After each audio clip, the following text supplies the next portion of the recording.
Ang mundo ni Santino Roses ay binubuo ng 24 na screen. Sa loob ng kanyang control room, na mas malamig pa sa puso ng isang patay, ang tanging liwanag ay nagmumula sa mga monitor na nagpapakita ng bawat sulok ng kanyang mansyon sa Forbes Park. Walang nakakalampas sa kanyang mga mata. Ang paggalaw ng bawat katulong, ang pag-drop ng temperatura sa wine cellar, ang bawat pagtahol ng aso sa labas. Ngunit ang mga mata niya ay laging nakatuon sa 4 na screen sa gitna. Ang 4 na anggulo ng nursery.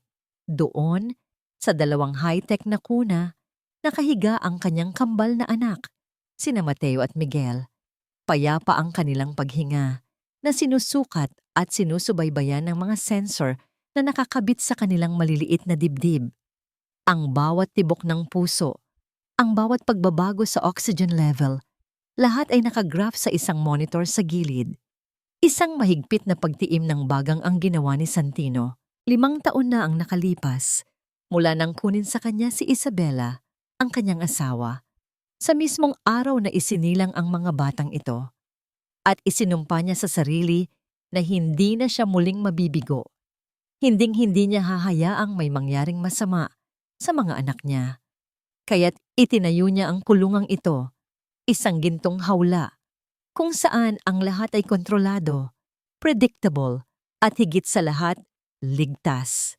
Isang matinis na tunog mula sa intercom ang pumunit sa katahimikan. Sir Santino, narito na po ang bagong caregiver, si Miss Lyra Alcantara. Bumuntong hininga si Santino, ang ika-7 sa loob ng 1 taon. Walang tumatagal, sa ilalim ng kanyang mahigpit na mga patakaran. Pindot niya ang isang butones. Papasukin mo siya sa library. Pagkalipas ng ilang minuto, lumabas si Santino mula sa kanyang lungga. Sa library, nakatayo ang isang dalagang mukhang mas bagay sa isang bukirin sa Laguna kaysa sa isang mansyon sa Makati. Simple ang kanyang bestida, walang kolorete sa mukha, at may daladala itong isang maliit na paso ng halaman. Ang nangiti nito nang makita siya ay tila isang sinag ng araw na naligaw sa loob ng madilim na silid, isang bagay na hindi niya gusto. Good afternoon po, Sir Santino, bati ni Lyra. Ang kanyang boses ay malambing at puno ng respeto. Hindi ngumiti si Santino. Miss Alcantara, let's get straight to the point. May mga patakaran sa bahay na ito. Maraming patakaran. Tumango si Lyra, hindi natinag sa kanyang kalamigan. Naiintindihan ko po. Rule number 1. Bawal hawakan ng anumang camera o sensor. They are calibrated. They are not to be touched. Opo, sir. Rule number 2. Bawal ang anumang uri ng musika o pagkanta. It can overstimulate the children. Ang tanging audio na pinapayagan sa nursery ay ang pre-approved classical music playlist at ang white noise machine. Bahagyang kumunot ang noo ni Lyra, ngunit mabilis din itong nawala. Masusunod po. Rule number 3. Sundin ang schedule ng eksakto. Ang oras ng pagkain, pag-inom ng gamot, ang robotic physical therapy, ang oras ng pagtulog. Walang pagbabago. Maliwanag? Opo, sir. Pero, nag-atubili siya. Ang mga bata po ba? Ay hindi ko po ba sila pwedeng kausapin? Isang malamig na tingin ang ipinukol ni Santino sa kanya. You may speak to them only when necessary. Feeding instructions, for example. I want to minimize variables. Emotional variables. Katahimikan. Tumingin si Lyra sa kanyang mga anak sa isa sa mga monitor na naka-install din sa library.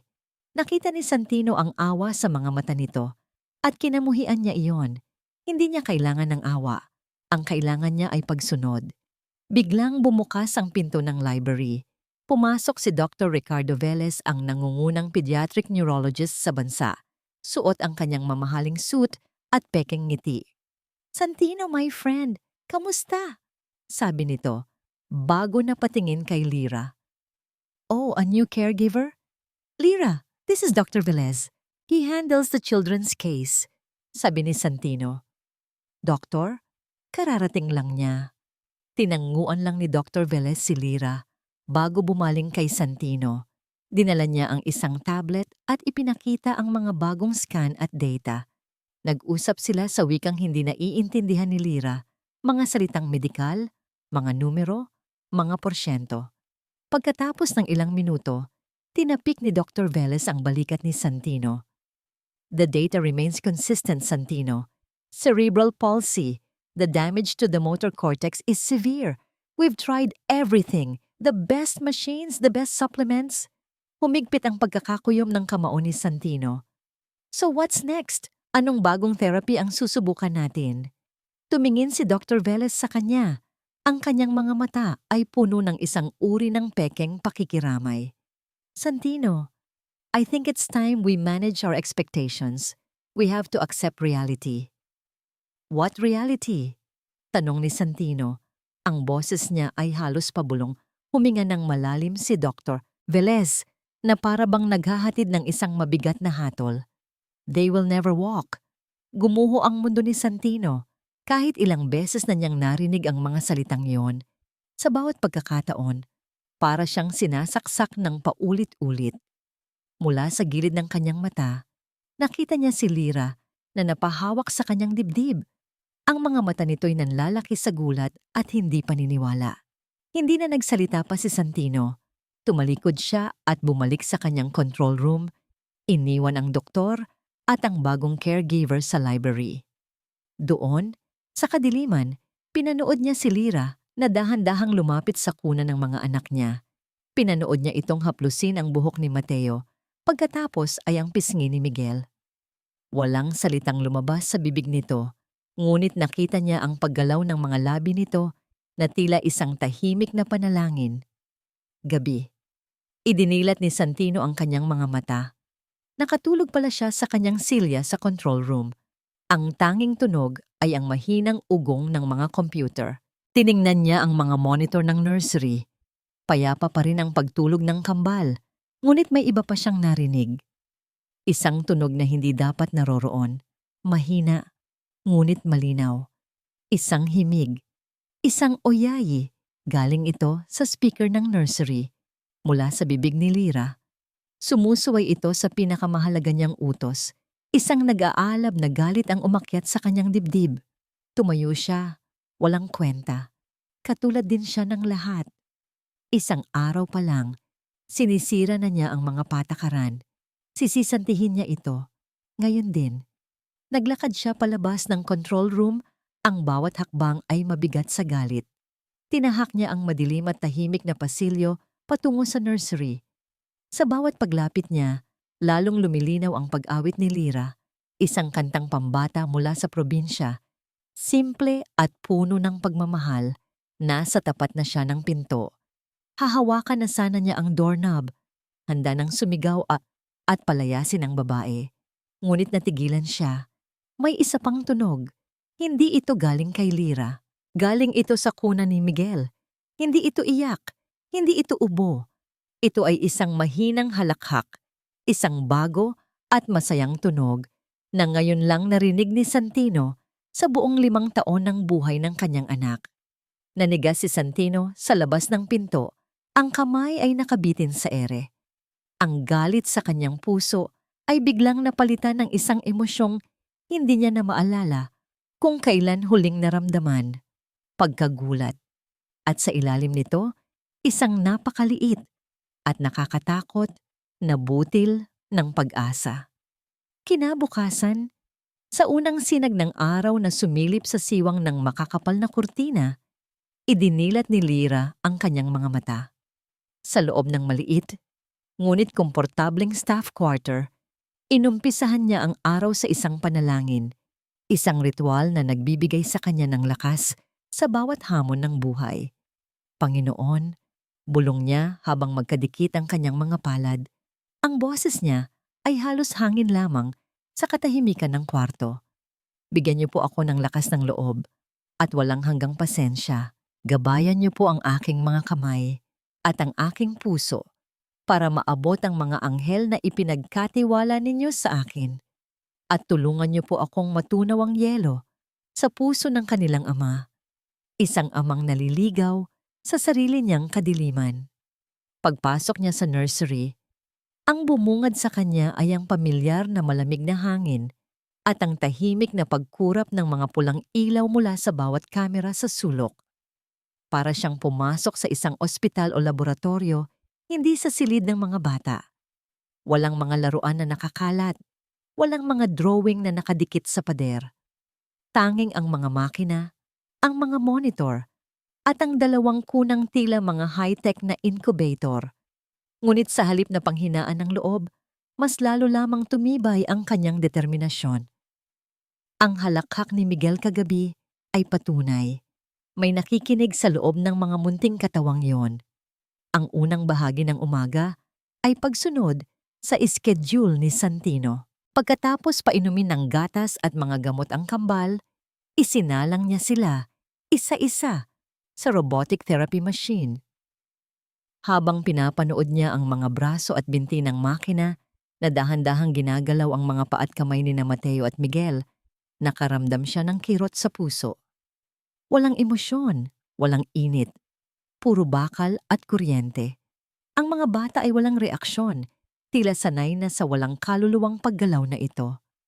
Nang matapos ang sesyon at alam niyang tapos na ang opisyal na therapy para sa umaga, doon nagsimula ang tunay na trabaho ni Lyra. Dahan-dahan niyang hinaplos ang mga binti ni Mateo, mas malambot at mas mainit kaysa sa paghaplos ng malamig na bakal. Naglagay siya ng kaunting baby oil sa kanyang mga palad at sinimulan itong imasahe mula sa mga hita pababa sa mga sakong. Habang ginagawa ito, kinakausap niya ang bata sa mahinang boses. "Hello, Mateo. Alam mo ba, napakagwapo mong bata." Bulong niya, ang kanyang nangiti ay abot hanggang sa kanyang mga mata. "At napakalakas mo. Nararamdaman ko. Kailangan lang nating gisingin yang mga muscle mo, ano. Sige, tulungan mo si Ate Lyra mo." Ginawa niya ang parehong ritual kay Miguel na bahagyang gumalaw at nagpakawala ng isang mahinang tunog ng kasiyahan nang maramdaman ang init ng kanyang mga kamay. Para kay Lyra, ang munting tunog na yon ay mas mahalaga kaysa sa lahat ng data na kayang ilabas ng mga monitor sa paligid. Sa buong maghapon, ang nursery ay naging isang lihim na mundo ng pag-asa. Nagdala siya ng mga makukulay na tela at dahan-dahan itong iwinawagayway sa harap ng mga bata na nagiging sanhi upang subukan nilang igalaw ang kanilang mga mata at ulo para sundan ito. Inawit niya ang mga uyayi na itinuro ng kanyang lola, ang mga himig na kayang magpatulog ng kahit sinong higante. At higit sa lahat, kinwentuhan niya sila. Kinwentuhan niya sila tungkol sa mga ibon sa bukirin, sa amoy ng bagong lutong bibingka, sa pakiramdam ng pagtakbo sa damuhan ng nakayapak. Sa bawat kwento, sa bawat kanta, nakikita niya ang maliliit na pagbabago. Ang bahagyang pagkunot ng noo ni Miguel na tila nag-iisip. Ang pag-angat ng sulok ng labi ni Mateo na tila isang anino ng ngiti. Mga bagay na hindi kayang sukatin ng anumang sensor o makina. Ito ang kanyang ebidensya. Ito ang kanyang pananampalataya. Bigla, isang matinis na tunog ang pumunit sa kanilang munting mundo. "Miss Alcantara!" Ang boses ni Santino, malamig at walang emosyon, ay nanggaling sa isang intercom na nakakabit sa pader. Napatalon sa gulat si Lyra. Sir? You are deviating from the approved stimulus schedule," sabi ng boses mula sa pader. "The auditory sensors detect unapproved vocal tones and patterns. The schedule is there for a reason. It is based on data. Stick to it." Huminga ng malalim si Lyra. Tumingin siya sa mga bata na tila nag-ambala rin sa biglaang ingay. Hinaplos niya ang kamay ni Mateo at doon siya humugot ng lakas. Tumayo siya, lumapit sa intercom, at nagsalita ng may paggalang ngunit may diin. "Sir," panimula niya. Ang kanyang boses ay kalmado ngunit matatag. "Hindi po robot ang mga anak ninyo. Tao po sila." Katahimikan. Walang sagot mula sa kabilang linya. Inakala ni Lyra na sisigawan siya o sisisantihin na siya sa oras na yon. Ngunit ang tanging narinig niya ay isang mahinang click, hudyat na pinatay na ang intercom. Naiwan siyang nakatayo doon. Ang puso niya'y malakas na kumakabog, ngunit may isang bagong pakiramdam ng tagumpay. Kinahapunan, gumawa si Lyra ng isang maliit na paru-paro mula sa isang piraso ng dilaw na papel. Ikinabit niya ito sa isang sinulid at dahan-dahan itong pinalipad-lipad sa harap ni Mateo. Ang mga mata ng bata, na madalas ay blanko, ay biglang nagkaroon ng pokus. Sinusundan nito ang bawat paggalaw ng paru-paro. "Gusto mo ba to, Mateo? Ang ganda, no?" Malambing na sabi ni Lyra. "Gusto mo bang hawakan?" Itinaas ni Lyra ang paru-paro, bahagyang malayo sa abot ng kamay ng bata. At doon, nakita niya ito. Isang milagro. Ang mga daliri ni Mateo ay bahagyang kumibot. Ang kanyang braso, na laging nakapirmi sa kanyang gilid, ay bahagyang umangat. 1 milimetro, marahil. Ngunit para kay Lyra, ito ay isang pagtawid sa isang malawak na karagatan. Isang pag-abot. Isang pagsisikap na ginawa ng bata mula sa sarili niyang kalooban. Napasinghap si Lyra at naramdaman niya ang pangingilid ng kanyang mga luha. Hindi ito imahinasyon. Totoo ito. Ang siyensya ni Dr. Velez, ang mga makina ni Santino, lahat sila'y nagsabing imposible. Ngunit ang isang pirasong dilaw na papel at isang bulong ng pag-asa ay nagpatunay na mali silang lahat. Hindi niya napigilan ang sarili at dahan-dahan niyang inilapit ang paru-paro hanggang sa dumampi ito sa mga daliri ng bata. "Nakita mo, kaya mo pala, Mateo. Ang galing-galing mo." Papuri niya. Ang kanyang boses ay nanginginig sa tuwa. Sa sandaling iyon, isang malinaw at matatag na katotohanan ang tumatak sa isipan ni Lyra. Hindi sapat ang mga kwento. Hindi sapat ang mga kanta. Ang kulang sa mga batang ito ay hindi therapy. Ang kulang sa kanila ay buhay. Ang pakiramdam ng tunay na mundo. Tumingin siya sa malaking bintanang salamin na nakaharap sa hardin. Ang sikat ng araw ay nagpipilit pumasok, nag-iiwan ng mga ginintuang parisukat sa sahig. Isang mapangahas na ideya ang nabuo sa kanyang isipan. Isang ideyang maaring ikasibak niya sa trabaho, ngunit isang ideyang alam niyang tama. Isang ideyang alam niyang kailangan ng kambal. Maingat niyang pinagmasdan ang mga kamera. 4 lahat. Ang isa sa itaas ng mga kuna, isa sa tapat ng pintuan, isa malapit sa changing table, at ang huli ay nasa isang sulok, malapit sa sliding door papunta sa balkonahe. Napansin niya na ang kamera sa sulok ay tila bahagyang nakatagilid. May maliit na espasyo itong hindi abot ng lente. Isang punto siego, isang blind spot. Kinakabahan ngunit desidido, kumuha si Lyra ng isang makapal na kumot mula sa aparador. Naglakad siya patungo sa isang mataas na silyang nakapwesto malapit sa pinto ng balkonahe at isinampay ang kumot doon na para bang pinapatuyo lamang niya ito. Ngunit ang kanyang pagkakasampay ay kalkulado. Tamang-tama lamang upang ganap na matakpan ang paningin ng kamera. Sa sulok patungo sa sliding door, huminga siya ng malalim. "Oras na para maramdaman ang araw, mga mahal ko," bulong niya sa kambal. Maingat niyang binuhat si Mateo na sinundan ni Miguel at inilagay sila sa isang malambot na playmat na dinala niya malapit sa pinto. Maingat at halos walang ingay ay binuksan niya ang sliding glass door. Ang hangin mula sa labas ay pumasok. Mainit, amoy ng mga bulaklak at bagong tabas na damo. Ibang-iba sa malamig at artipisyal na hangin sa loob ng nursery. Ang huni ng mga ibon at ang malayong ugong ng syudad ay pumalit sa katahimikan. At sa unang pagkakataon sa kanilang buhay, dinala ni Lyra ang kambal na roses palabas sa balkonahe kung saan ang mainit na sikat ng araw ay dumampi sa kanilang maputlang balat. Sa loob ng kanyang control room, si Santino Roses ay abala sa pag-aaral ng mga bagong medical journals mula sa Germany. Isang bagong uri ng nerve stimulation technology, mahal, komplikado, at nangangailangan ng mas maraming makina. Ngunit kung ito ang sagot, handa siyang bayaran anuman ang halaga. Ang halakhak ni Miguel kagabi ay isang anomalya, isang di inaasahang data point. Ngunit hindi ito sapat. Kailangan niya ng isang bagay na nasusukat, isang bagay na kontrolado. Bigla, isang nakakabinging tunog ang pumuno sa silid. Isang alarm. Hindi ito fire alarm o security breach mula sa labas.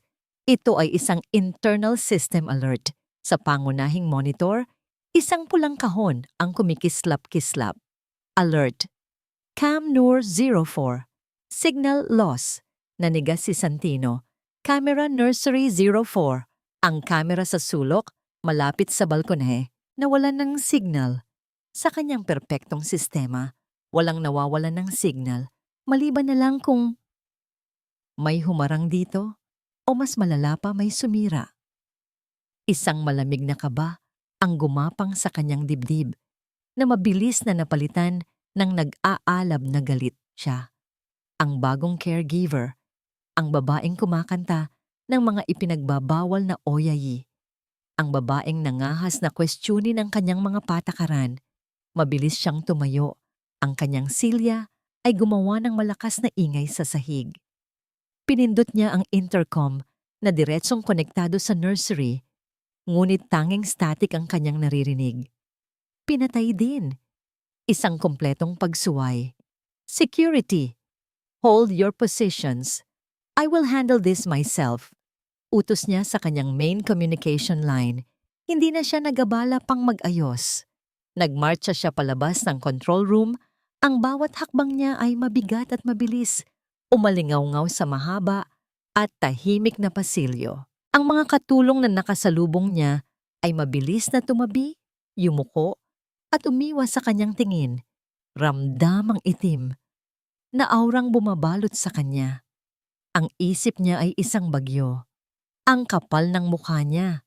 Sino siya sa akala niya? Pagkatapos ng lahat ng ginawa ko para protektahan ang mga anak ko, papasok lang siya at sisirain ang lahat sa loob ng isang araw? Ang imahe ng mga bata na posibleng nasa panganib dahil sa kapabayaan ng babaeng iyon ay nagpaalab palalo sa kanyang galit. Pagdating niya sa tapat ng nursery, hindi na siya kumatok. Itinulak niya ng malakas ang pinto, na lumikha ng isang malakas na kalabog nang tumama ito sa pader. Ngunit ang mga kuna ay walang laman. Ang mga makina ay naka-standby, walang tao. Isang matinding takot ang biglang sumalakay sa kanya. Nasaan sila? At doon niya nakita ang sliding glass door na laging nakasara at nakakandado ay nakabukas ng bahagya at isang piraso ng sikat ng araw ang gumuguhit sa sahig. Mula sa labas, narinig niya ang isang mahinang boses, ang boses ni Lyra. Isang hakbang, 2, 3. Huminto siya sa bukana ng pinto ng balkonahe, ang kanyang anino ay humarang sa liwanag. Doon, sa ilalim ng araw, nakaupo si Lyra sa sahig at sa harap niya ay ang kanyang 2 anak, nakasandal sa mga malalaking unan. Sila ay nasa labas, walang filter, walang proteksyon. Anong sa akala mo ang ginagawa mo? Sigaw ni Santino. Ang kanyang boses ay parang kulog na yumanig sa payapang tagpo. Dahan-dahang lumingon si Lyra, ngunit walang takot sa kanyang mga mata. Sa halip, mayroon itong kalmadong determinasyon na lalong ikinagalit ni Santino. Marahan itong inilagay ang isang kamay sa likod ni Mateo, na tila pinoprotektahan ito hindi mula sa araw, kundi mula sa galit ng sarili nitong ama. Mr. Roses, sabi niya sa isang boses na hindi nanginginig, binibigyan ko lang po sila ng dahilan para gustuhing tumayo. Dahilan? Halos pasigaw na sagot ni Santino. Ang ginagawa mo ay paglalagay sa kanila sa panganib. Viruses, allergens, uncontrolled variables. Hindi mo ba naiintindihan ang mga simpleng utos? Handa na siyang kaladkarin ito palabas at tawagan ng security nang biglang sinabi ni Lyra, Tingnan niyo po, sir. Tingnan niyo po si Mateo. Napilitang ibaba ni Santino ang kanyang tingin. At ang lahat ng galit at mga salitang handa niyang isumbat ay biglang naglaho sa kanyang lalamunan. Si Mateo, ang kanyang anak na ayon sa siyensya ay walang pag-asang makagalaw ng may intensyon. Si Mateo, na sinusuportahan lamang ng magaang hawak ni Lyra sa kanyang balakang, ay hindi lamang nakaupo. Ang mga paa nito ay nasa sahig at dahan-dahan na may halatang pagsisikap sa kanyang maliit na mukha, sinusubukan nitong itapak ang kanyang sakong sa tiles ng balkonahe. Isang maliit na paggalaw, isang paggalaw na imposible, isang paggalaw na hindi pa kailanman nairehistro ng kanyang libu-libong sensor. Nakatingala ang bata sa araw. Ang mga mata nito ay bahagyang nakapikit, na tila ninanamnamang init sa kanyang balat. Ang paggalaw ng kanyang paa ay hindi aksidente. Ito ay isang pagtatangka. Isang pagsisikap na itulak ang sarili palapit sa liwanag. Natulala si Santino. Ang kanyang isip na sanay sa lohika at data ay hindi maiproseso ang nakikita. Ito ay labag sa lahat ng sinabi ni Dr. Velez, labag sa lahat ng resulta ng scan, labag sa lahat ng kanyang pinaniniwalaan sa loob ng 5 taon. Sa gitna ng nakabibinging katahimikan, dahan-dahang ibinaling ni Mateo ang kanyang ulo palayo sa sikat ng araw. Ang kanyang mga mata, na kulay ng madilim na tsokolate, tulad ng sa kanyang ina, ay tumingin diretso sa kanya. Tumingin ito sa aninong nakatayo sa pintuan, sa pinagmumulan ng malakas na boses, at sa sandaling iyon, isang salita ang namutawi sa mga labi ng bata.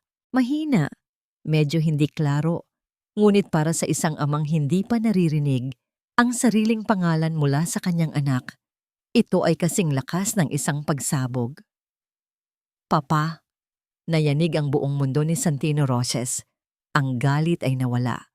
Ang takot ay naglaho. Ang natira na lamang ay isang nakabibinging pagkabigla. Nakatayo siya doon na para bang tinamaan ng kidlat, nakatingin sa kanyang anak, isang batang lalaki na sa unang pagkakataon ay hindi lamang isang pasyente na kailangang subaybayan, kundi isang anak na tumatawag sa kanyang ama. Ang mga araw na sumunod sa milagro sa balkonahe ay kakaiba.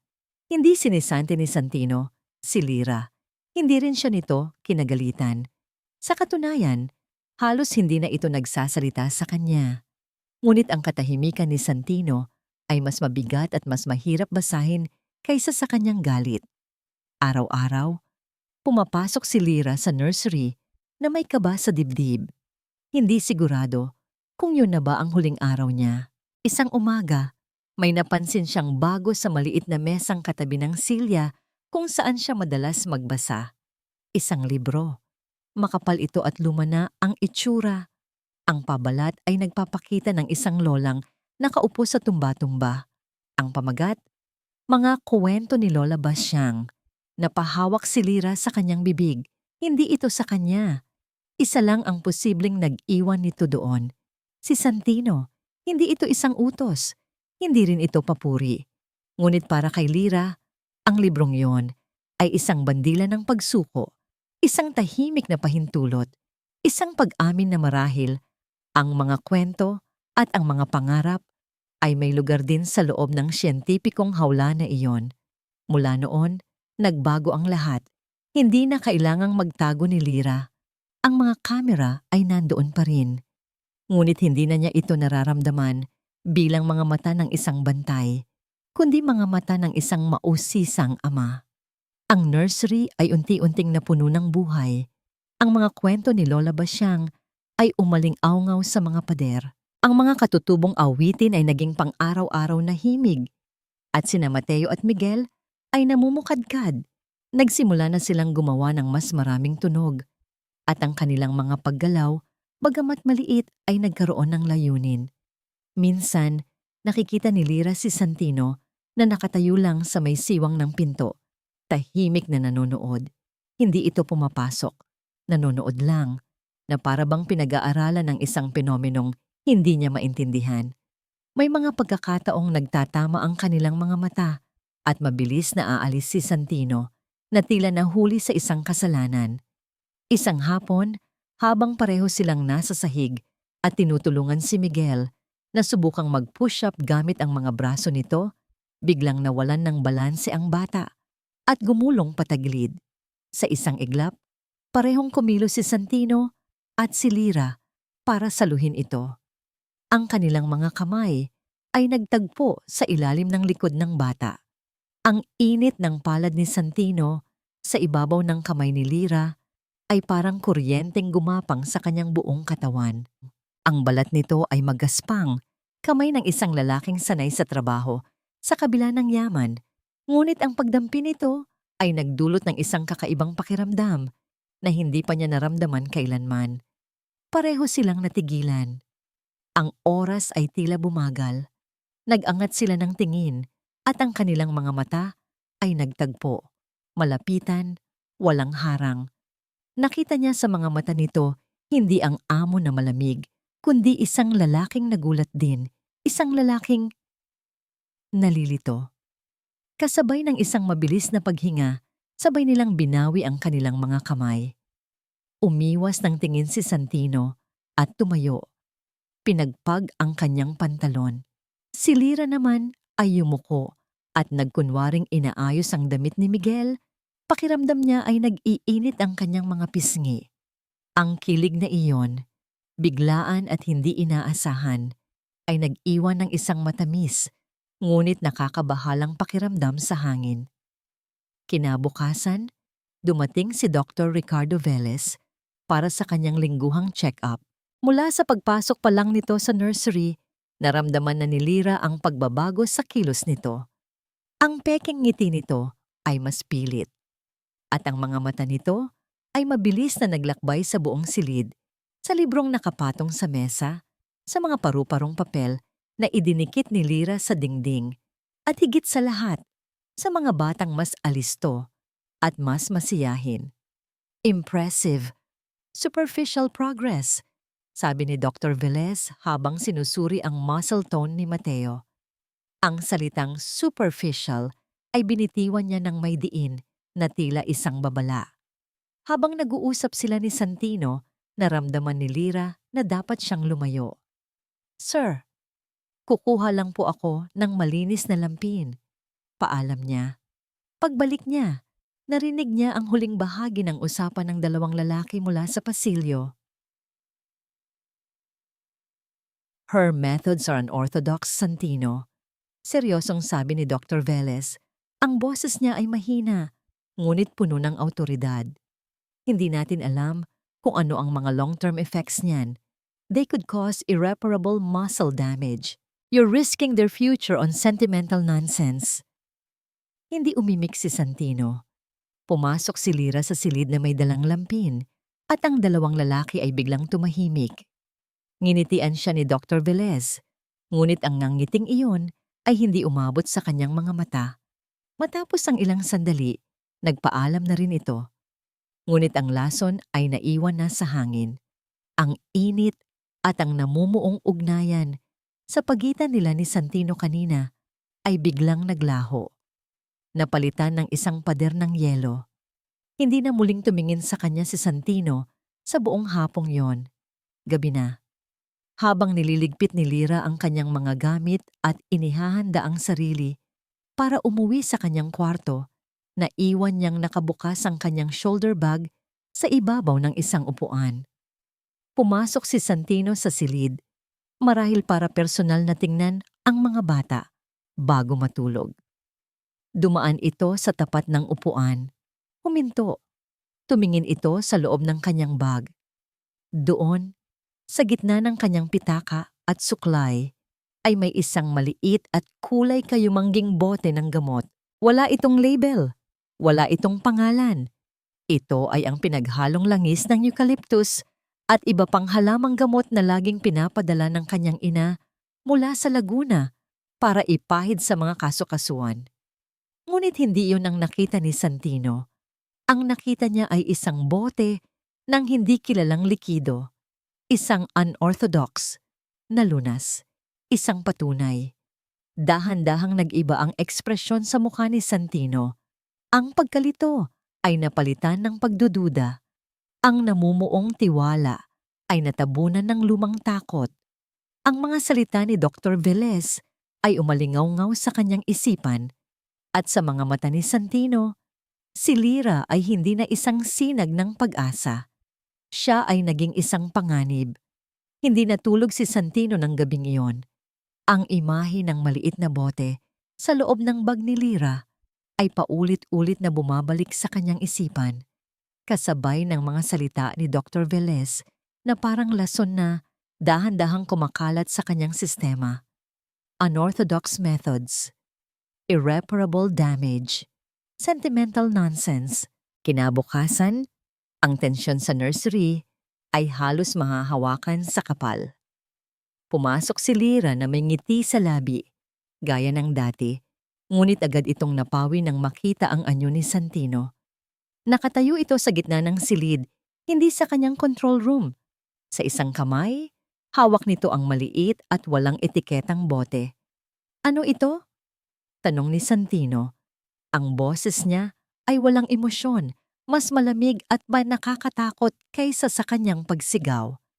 Tumingin si Lyra sa bote at ang pagkalito sa kanyang mukha ay dahan-dahang napalitan ng pag-unawa. Walang bakas ng takot o pagkakasala. Langis lang po yan, sir. Mahinahon niyang sagot. Gawa po ng nanay ko sa Laguna. Pinaghalong eucalyptus at iba pang halamang gamot. Mainit po yan sa katawan. Kaya yan po ang ipinapahid ko sa mga binti ng kambal bago kami mag-ehersisyo para hindi sila lamigin. Pinagmasdan siya ng mariin ni Santino, hinahanap ang anumang senyales ng pagsisinungaling, isang pag-iwas ng tingin, isang panginginig ng boses. Ngunit wala. Ang tanging nakita niya ay ang sinseridad sa mga mata nito. Isang sinseridad na simple at dalisay na hindi niya madalas makita sa mundo ng korporasyon na kanyang ginagalawan. Bigay sa iyo ng nanay mo, ulit niya, na tila sinusubok ang kanyang kwento. Tumango si Lyra. Opo, sir. Sa probinsya po namin, yan po ang ginagamit namin kapag may rayuma, ang mga matatanda, o kapag nababalisaw-saw ang mga bata. Ligtas po yan. Kung gusto niyo po, pwede po kayong kumuha ng sample at ipasuri sa laboratorio.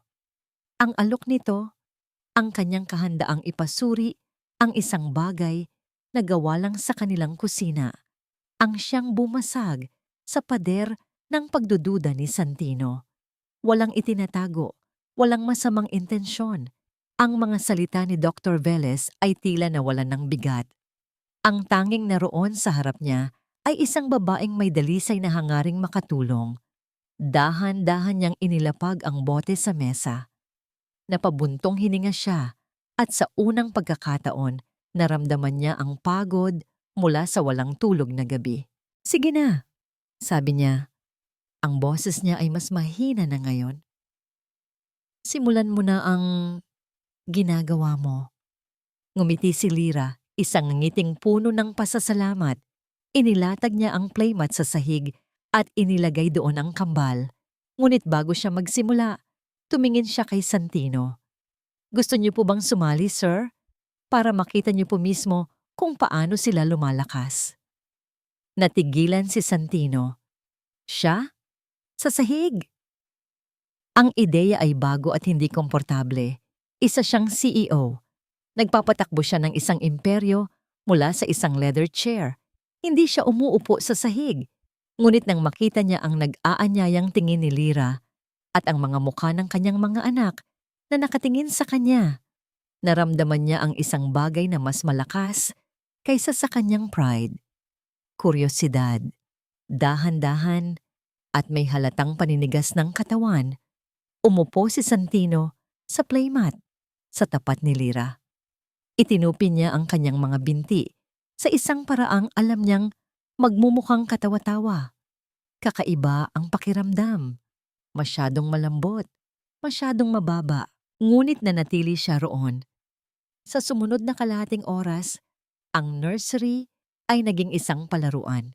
Itinuro ni Lyra kay Santino kung paano laruin ang mga daliri ng mga bata para mag-ehersisyo ang kanilang mga kamay. Ipinakita niya kung paano gamitin ang isang makulay na bola para hikayatin silang gumulong. Sa unang pagkakataon, hindi pinapanood ni Santino ang kanyang mga anak mula sa isang screen. Kalaro niya sila. Narinig niya ang kanilang mga halakhak ng malapitan. Naamoy niya ang kanilang baby powder scent. Naramdaman niya ang init ng kanilang maliliit na katawan. At sa bawat sandali, ang yelo sa kanyang puso ay unti-unting natutunaw. Nakaupo si Miguel sa pagitan ng mga binti ni Lyra, habang si Santino naman ay nasa harap nito, hawak ang paboritong laruan ng bata, isang pulang kotse. "Miguel, kunin mo kay Papa," malambing na sabi ni Lyra. Tumingin si Miguel sa pulang kotse, pagkatapos ay sa mukha ng kanyang ama.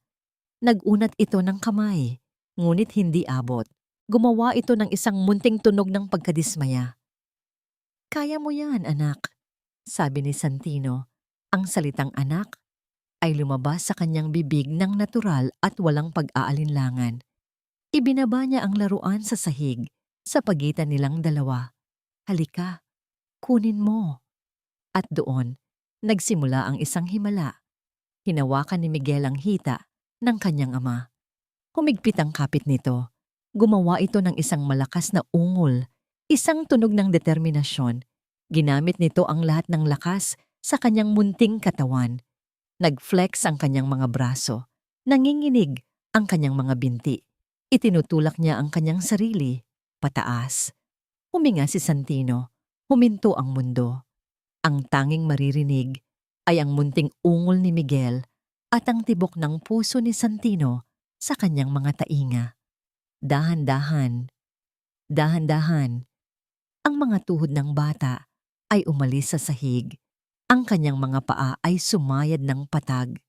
Nanginginig, ngunit nakatayo. Nakatayo siya sa sarili niyang mga paa habang nakahawak sa binti ng kanyang ama. 1 segundo, 2, 3, bago ito muling bumagsak sa malambot na sahig, ngunit hindi yun mahalaga. Sa loob ng 3 segundo, ginawa ni Miguel Roses ang sinabi ng siyensyang imposible. Siya ay tumayo. Isang luhang hindi niya namalayan ang pumatak mula sa mata ni Santino. Hindi niya napigilan ang sarili. Mabilis niyang binuhat si Miguel at niyakap ito ng mahigpit. Isang yakap na puno ng 5 taon ng pinigil na pagmamahal, takot, at ngayon, isang nag-uumapaw na tuwa. Hinagkan niya ang tuktok ng ulo ng kanyang anak ng paulit-ulit. "Ang galing mo, anak! Ang galing-galing mo!" Bulong niya. Ang kanyang boses ay basag. Sa gitna ng kanyang kaligayahan, nag-angat siya ng tingin. Nakita niya si Lyra, nakangiti sa kanila. Ang sarili nitong mga mata ay puno ng luha ng saya. At sa mga matang yon, nakita ni Santino ang lahat. Pananampalataya, pag-asa, at isang uri ng pag-unawa na hindi maibibigay ng kahit anong teknolohiya. Matapos ang ilang sandali, ibinaba niya si Miguel. Tumayo siya, kinuha ang kanyang telepono at naglakad patungo sa balkonahe. Nanginginig pa rin ang kanyang mga kamay, ngunit hindi sa galit o takot. Ito ay sa purong kagalakan. Idinayal niya ang numero ni Dr. Velez. "Doktor?" sabi niya nang sagutin nito ang tawag. Ang kanyang boses ay puno ng pananabik at tagumpay na hindi niya naramdaman sa alinmang business deal. "Santino, napatawag ka?" "Mali ka," sabi ni Santino. "Mali kayong lahat. Anong ibig mong sabihin?" Isang malapad na ngiti ang sumilay sa labi ni Santino Roches. "Mali ka. Tumayo ang anak ko." Sa kabilang linya walang sagot. Ngunit ang narinig ni Santino ay hindi ang gulat ng isang doktor na napatunayang mali. Ang narinig niya ay isang nakakakilabot na katahimikan. Isang katahimikang hindi nagulat. Isang katahimikang nag-iisip. Ang nursery ay hindi na kasing lamig ng dati. Sa loob ng halos 1 linggo matapos ang unang pagtayo ni Miguel, ang mansyon ng mga Roches ay nagkaroon ng isang bagong uri ng enerhiya, ang pag-asa. Para kay Lyra, ang bawat araw ay isang selebrasyon. Ang mga ehersisyo nila ay hindi na lihim. Naging bahagi na ito ng opisyal na routine. Minsan, sumasali pa rin si Santino at kahit hindi nito aminin, nakikita ni Lyra ang kislap sa mga mata nito sa tuwing may nagagawang bago ang kambal. Ang pader sa pagitan nila ay unti-unting gumuho at sa lugar nito, isang marupok na tulay ng tiwala ang nagsimulang mabuo. Ngunit ang mga tulay ay madaling sirain. Dumating si Dr. Ricardo Velez nang hindi inaasahan sa kalagitnaan ng hapon. Wala ang kanyang karaniwang peking ngiti. Seryoso ang kanyang mukha at may dala itong isang leather briefcase na tila puno ng mabibigat na balita. Santino, Lyra, mabutit narito kayong dalawa. Sabi nito, ang kanyang boses ay may kakaibang bigat. Hindi na ito ang palakaibigang doktor. Ito ang boses ng isang dalubhasa na maghahatid ng hatol. Doktor, anong meron? Tanong ni Santino, na agad na kinabahan sa biglaang pagdating nito. Hindi sumagot si Dr. Velez. Sa halip, binuksan nito ang kanyang briefcase at inilabas ang isang tablet. Ipinakita niya ito kay Santino. Ang screen ay puno ng mga komplikadong chart, mga linya ng graph na may matutulis na pataas at pababa, at mga medikal na terminong hindi maintindihan ni Lyra. Ngunit isang kulay ang namumukod tangi. Pula. Maraming pula. Pagkatapos ng sinabi mo sa telepono, Santino, nag-alala ako. Panimula ng doktor. Ang kanyang boses ay tila puno ng pag-aalala. Kaya nag-request ako ng deep analysis sa mga huling data na kinuha ng mga sensor. Ito ang resulta. Itinuro niya ang isang graph. These are Miguel's muscle fiber stress levels. See these red peaks? These are indicators of extreme overexertion. May mga micro-tears, Santino. Maliliit na punit sa kanyang mga kalamnan. Napatakip ng bibig si Lyra. Ano po? Imposible po yan. Tumingin sa kanya si Dr. Velez. Ang kanyang mga mata ay malamig. Miss Alcantara, I commend your passion. Your intentions are good. But good intentions don't negate the laws of physiology. Ang katawan ng mga batang ito ay delikado. Ang ginagawa ninyong therapy ay masyadong agresibo para sa kanila. It's causing more harm than good.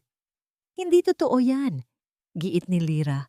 Ang kanyang boses ay nagsimulang manginig sa galit at pagkadismaya. Nararamdaman ko, lumalakas sila. Nakita niyo, Sir Santino, di ba? Nakita niyo si Miguel na tumayo. Oo, tumayo siya. Sagot ng doktor, hindi inaalis ang tingin kay Santino. Pero anong kapalit? Ang pagtayo niya ng 3 segundo ay maaaring magdulot ng permanenteng pinsala na pagsisisihan natin habang buhay. You're playing with fire. Ang bawat salita ni Dr. Velez ay isang martilyo. Pumupukpok sa pundasyon ng bagong tuklas na pag-asa ni Santino. Tumingin si Santino mula sa tablet papunta kay Lyra, pagkatapos ay pabalik ulit sa tablet.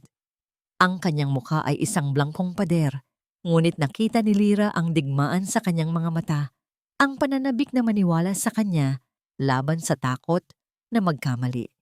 Ang lumang takot, ang takot na siya, si Santino Roses, ang magiging dahilan ng kapahamakan ng kanyang mga anak. Anong solusyon? Tanong ni Santino. Ang boses niya ay halos pabulong. Isang buntong hininga ang pinakawalan ni Dr. Velez na para bang nabibigatan din siya sa kanyang sasabihin.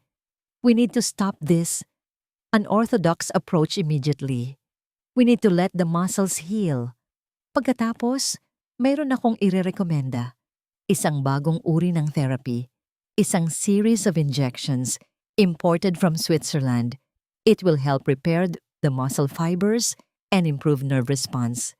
Mahal ito, Santino, pero ito ang pinakaligtas at siyentipikong paraan para siyang sinampal.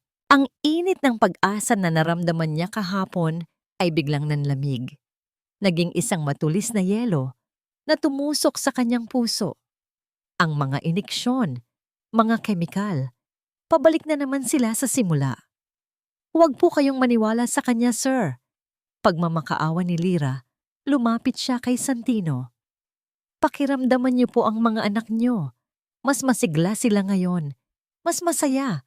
Hindi po yan kayang ipakita ng kahit anong graph. Ngunit si Santino ay hindi na sa kanya nakatingin. Nakatitig ito sa mga pulang linya sa screen, sa ebidensya, sa siyensya. Ang takot ay nanalo. Dahan-dahan itong nag-angat ng tingin at ang lalaking kaharap niya ay hindi na ang lalaking nakaupo sa sahig at nakipaglaro sa mga anak nito. Ang kaharap niya ay si Mr. Rosses, ang CEO, ang taong nagtayo ng gintong hawla. Miss Alcantara, sabi nito, ang bawat salita ay mabigat at pinal. Simula ngayon, ipinagbabawal na ang anumang uri ng physical therapy na hindi nagmumula kay Dr. Velez. Ang mga bata ay magpapahinga. Pero sir, walang pero. Putol nito. Ang kanyang boses ay matigas na parang bato. Susundin natin ang payo ng doktor. I will get a second opinion from a specialist in Singapore, but until then, we do nothing.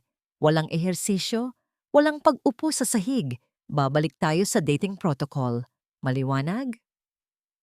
Hindi na nakasagot si Lyra.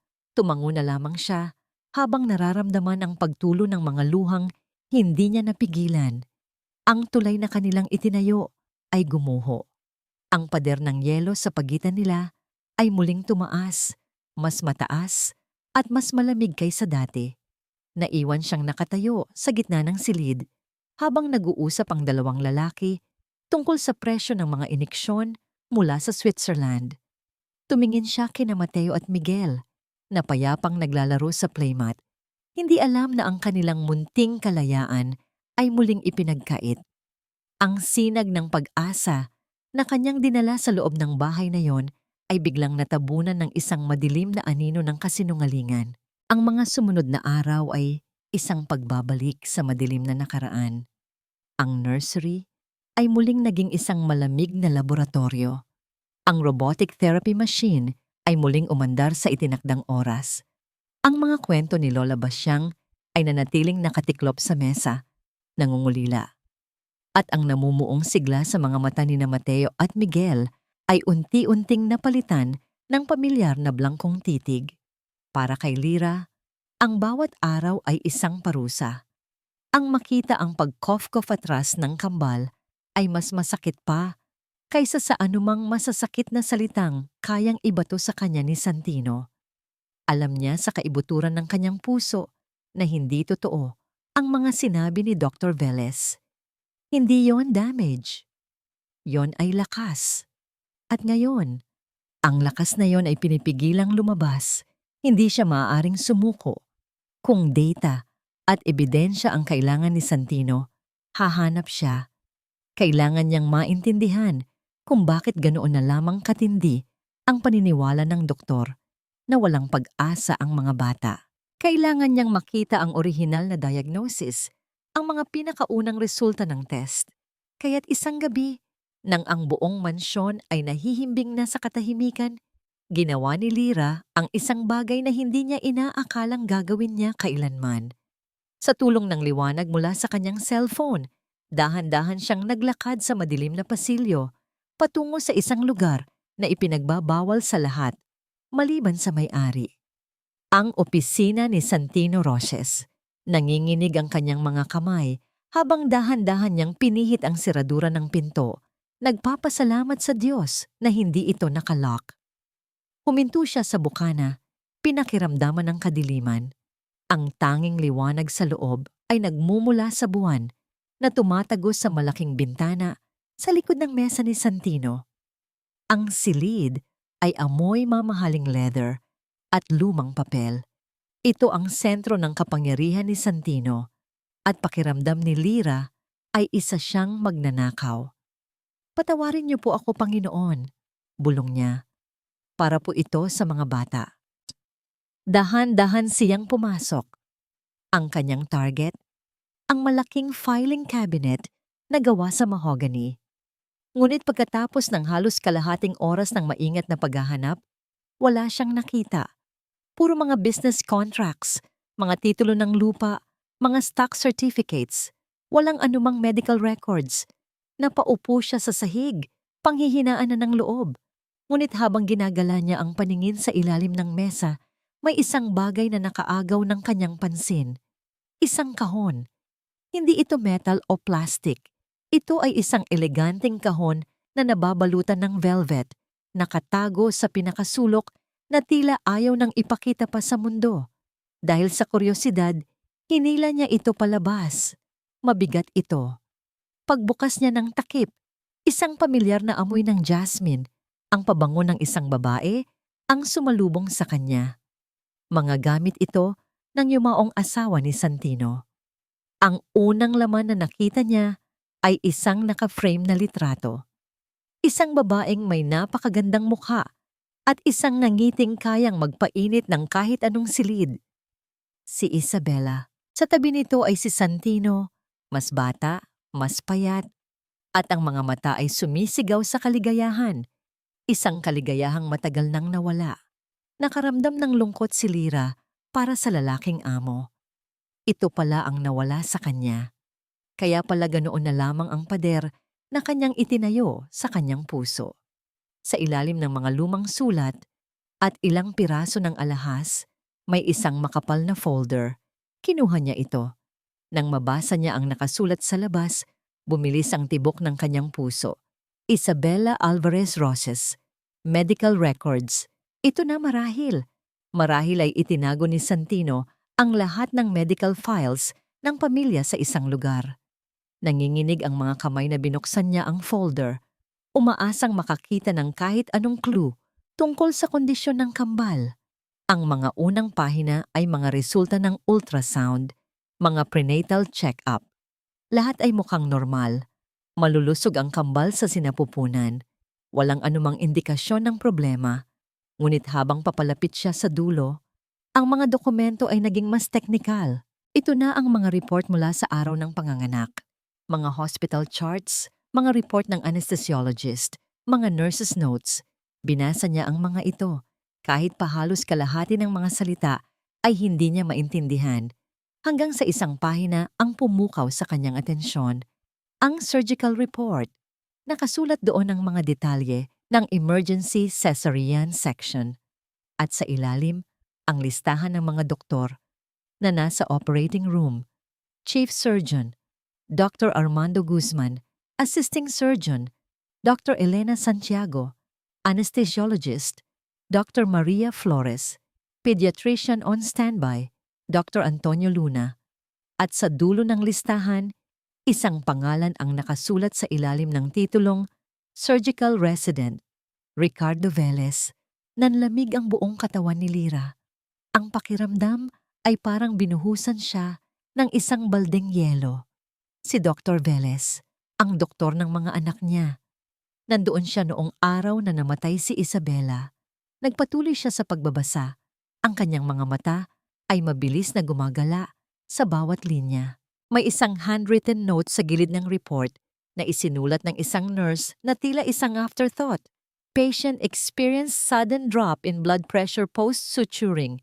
Possible delayed reaction to anesthesia. Resident Velez administered vasopressor. Dr. Guzman notified post-procedure. Isang komplikasyong hindi na i-report ng maayos. Isang bagay na nangyari noong wala ang chief surgeon. Isang bagay na si Dr. Velez ang humawak. Hinawakan ni Lyra ang kanyang bibig. Pinipigilan ng isang sigaw. Ang lahat ng piraso ng puzzle ay biglang nag-ugnay-ugnay sa isang nakakakilabot na larawan. Ang diagnosis ni Dr. Velez na walang pag-asa. Ang kanyang pagigiit sa mga mamahaling therapy na walang epekto. Ang kanyang mabilis na pagkontra sa anumang senyales ng paggaling. Hindi ito tungkol sa pera. Hindi lang ito tungkol sa pagiging pesimistiko. Ito ay isang pagtatakip. Isang kasalanan mula sa nakaraan. Kung gagaling ang mga bata, kung magkakaroon ng dahilan para dalhin sila sa ibang espesyalista, May posibilidad na buksan muli ang kaso ng pagkamatay ni Isabela. May posibilidad na may makitang mali. Si Dr. Velez ay hindi nag-aalaga sa mga bata. Pinoprotektahan niya ang kanyang sarili. Isang malakas na kaluskos mula sa pinto ang nagpatayo sa kanya. Naputol ang kanyang pag-iisip. Ang pinto ng opisina ay bumukas at isang anino ang humarang sa liwanag mula sa pasilyo. Anong ginagawa mo dito? Ang boses ni Santino ay hindi galit. Ito ay mas malala. Ito ay malamig. Kasing lamig ng isang puntod. At sa kanyang mga mata, nahuli si Lyra. Isang magnanakaw sa gabi, hawak-hawak ang mga pinakasagradong lihim ng kanyang nakaraan. Nakatayo si Santino sa bukana ng pinto, isang madilim na silweta laban sa liwanag ng pasilyo. Ang katahimikan sa loob ng opisina ay mabigat, halos nakakabingi. Ang tanging maririnig ay ang mabilis at mababaw na paghinga ni Lyra at ang marahang paggaspas ng mga dokumento sa nanginginig niyang mga kamay. Para kay Santino, ang eksenang nasa harap niya ay isang paglapastangan. Ang kanyang opisina, ang kanyang santuwaryo, ang kahon na iyon, ang huling piraso ng pisikal na alaala ni Isabela. Sagrado ang mga bagay na iyon, at ang babaeng ito, ang babaeng nagsimula niyang pagtiwalaan, ay narito, hinahalungkat ang kanyang mga pinakatatagong sugat na para bang naghahanap lang ng tsismis. Dahan-dahan siyang humakbang papasok, at sa bawat tapak niya sa mamahaling alpombra, lalong tumitindi ang lamig sa hangin. Bitiwan mo yan. Utos niya. Ang kanyang boses ay mahinahon, ngunit may talim na kayang pumutol ng bakal. Mabilis na ibinaba ni Lyra ang folder sa ibabaw ng kahon na para bang napaso siya. Tumayo siya. Ang kanyang muka ay nababasa ng liwanag ng buwan at nakita ni Santino ang takot sa mga mata nito. Ngunit meron ding isang bagay na iba. Isang bagay na parang desperasyon. Sir, pakinggan niyo po muna ako. Nagsusumamong sabi ni Lyra. Ang kanyang boses ay nanginginig. May nakita po ako. Isang bagay na kailangan niyong malaman. Ang tanging kailangan kong malaman ay kung bakit ka nandito. Sagot ni Santino. Huminto siya sa tapat mismo ng kanyang mesa. Isang nagbabantang presensya sa kadiliman. Ginamit mo ba ang pag-aalaga sa mga anak ko bilang paraan para lang makapasok dito? Para halongkatin ang buhay ko? Hindi po. Hinding-hindi ko po gagawin yon. Halos pasigaw na sagot ni Lyra. Itinuro niya ang folder. Naghahanap po ako ng ebidensya para sa mga bata. At nakita ko po ito. Sir, si Dr. Velez. Nandoon po siya noong operasyon ni Ma'am Isabela. Ang pagbanggit sa pangalan ng kanyang asawa mula sa bibig ng babaeng ito ay parang isang suntok sa sikmura ni Santino. Isang kirot na pamilyar, ngunit mas matindi ngayon dahil hindi niya inaasahan. Huwag na huwag mong babanggitin ang pangalan ng asawa ko. Sigaw niya, ang kanyang kontrol ay tuluyan ng gumuho. Ang bawat salita ay parang asidong bumubuhos mula sa kanyang bibig. Wala kang karapatan. Pero sir, hindi niyo po naiintindihan. Giit ni Lyra. Ang mga luha ay namumuo na sa kanyang mga mata. Lumapit siya ng isang hakbang, hawak ang report. May nangyari po sa operasyon. May isinulat po ang nurse. Si Dr. Velez po ang humawak. Kaya po niya sinasabing walang pag-asa ang mga bata ay dahil tinatakpan niya ang isang pagkakamali mula sa nakaraan. Ang lohika sa sinasabi ni Lyra ay dapat sana'y narinig ni Santino. Ngunit hindi ang isip niya ang gumagana ngayon. Ang puso niya, ang kanyang wasak na puso.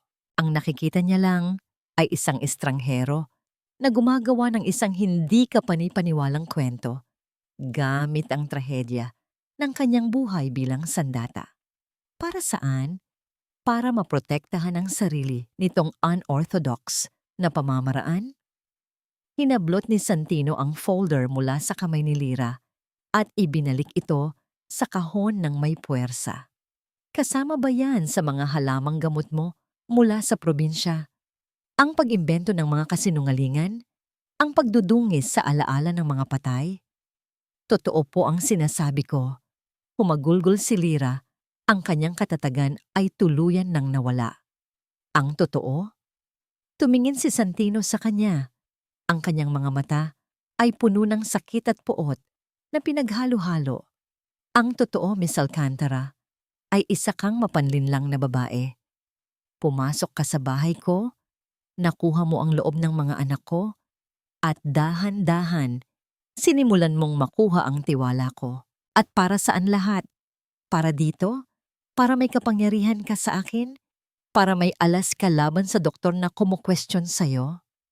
Ang bawat akusasyon ay isang sampal na hindi nakikita.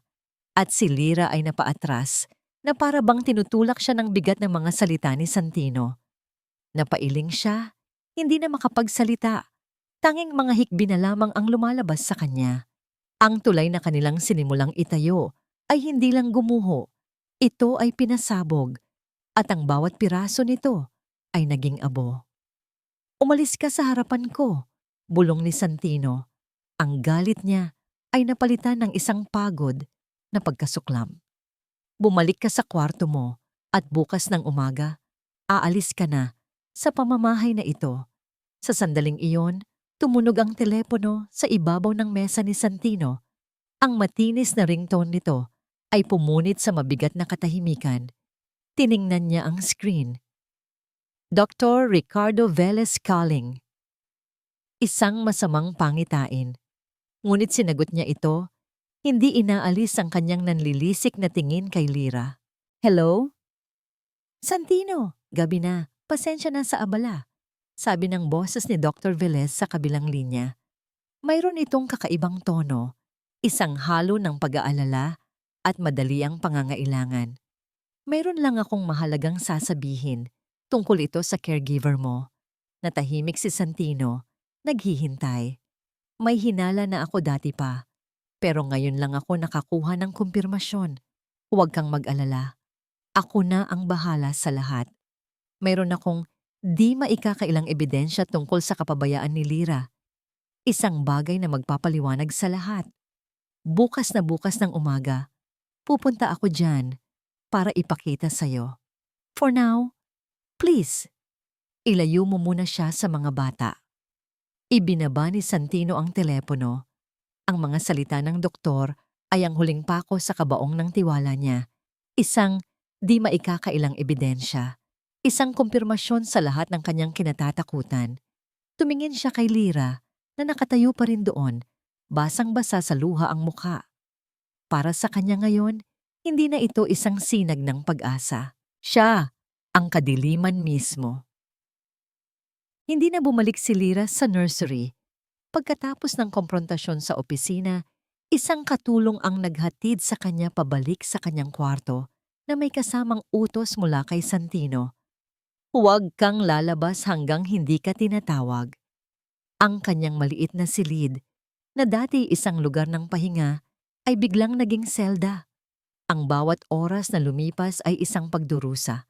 Naririnig niya sa isipan ang mga iyak ni na Mateo at Miguel, nagtatanong kung nasaan na ang kanilang ate Lyra. Ang bawat tunog mula sa labas, ang mga yabag sa pasilyo, ang pagsara ng pinto, ay nagpapakaba sa kanya. Kinaumagahan, kumatok ang katulong. Pinapatawag na po kayo ni Sir Santino sa main library, Ma'am Lyra. Hindi sa nursery. Sa library. Ang formalidad ng utos ay nagpadala ng kilabot sa kanyang buong katawan. Ito na yon, ang paghatol. Pagpasok niya sa library, ang eksena ay parang isang korte. Nakaupo si Santino sa likod ng kanyang malaking mesa. Ang muka ay parang maskarang walang emosyon. Sa gilid naman, nakatayo si Dr. Velez. Ang kanyang muka ay nagpapahayag ng isang malungkot, ngunit determinado na anyo. Ang itsura ng isang taong gagawin ang isang mahirap na desisyon para sa kabutihan. Walang bumati kay Lyra. Ang tanging tinig na bumasag sa katahimikan ay ang malamig na boses ni Santino. Maupo ka. Umupo si Lira sa silyang nasa harap ng mesa. Pakiramdam niya ay isa siyang kriminal na haharap sa kanyang sentensya. Miss Alcantara, panimula ni Dr. Velez na para bang siya ang taga-usig. Alam kong mahirap itong paniwalaan, pero meron kaming nakitang isang bagay na lubhang nakakabahala. Kinuha ng doktor ang isang tablet mula sa kanyang briefcase at inilagay ito sa mesa. Itinutok ang screen kay Lira. Pinindot niya ang play. Isang video ang lumabas. Ito ay kuha mula sa isa sa mga kamera sa nursery. Nakita ni Lira ang kanyang sarili. Ilang araw na ang nakalipas.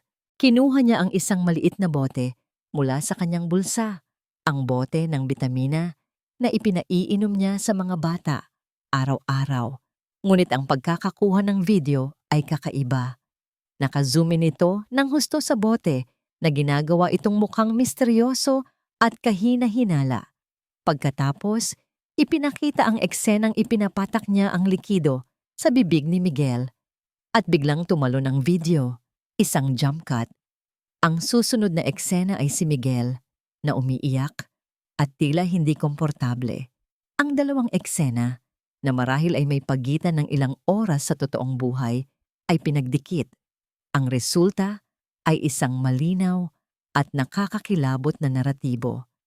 Ipinainom ni Lira ang isang hindi kilalang likido at pagkatapos ay sumama ang pakiramdam ng bata. Ano to? Halos pabulong na tanong ni Lira, hindi sa kanila, kundi sa kanyang sarili. Vitamins lang yan. At si Miguel, inaatok lang siya niyan. Kaya siya naiinis. Pinutol niyo ang video. Tumingin siya kay Santino, nagmamakaawa, hinahanap ang lalaking nakasama niyang tumawa sa sahig. Sir, maniwala po kayo sa akin. Alam niyo pong hindi ko sasaktan ang mga anak ninyo. Alam niyo yan. Ngunit ang mga mata ni Santino ay malamig na parang yelo. Ang sakit ng pagtataksil mula kagabi na pinalala pa ng ebidensyang ito ay tuluyan ng nagsara sa kanyang puso. We can't be sure what was in that vial, Miss Alcantara. Malumanay, ngunit may diing sabi ni Dr. Velez. Given the children's delicate condition, the risk is too great. The video speaks for itself. Isang kasinungalingan yan. Sigaw ni Lira. Tumatayo. Ang kanyang pagtitimpi ay tuluyan nang nawala. Ang kanyang boses ay umalingaw-ngaw sa tahimik na library. Ginagawa niyo to para pagtakpan ang kasalanan niyo. That's enough? Sabi ni Santino. Ang dalawang salitang iyon ay mas malakas pa kaysa sa sigaw ni Lira. Ang awtoridad dito ay absoluto. Tumayo rin siya. Ang kanyang mga kamay ay nakapatong sa mesa. Tumingin siya kay Lira na para bang isa itong dumi na kailangang walisin. Hindi ko alam kung ano ang tunay mong motibo. Malamig niyang sabi. Hindi ko alam kung pera ba ang habol mo o kung may galit ka lang sa mundo. At sa totoo lang, wala na akong pakialam. Lumakad siya paikot sa mesa hanggang sa nasa harapan na siya ni Lira.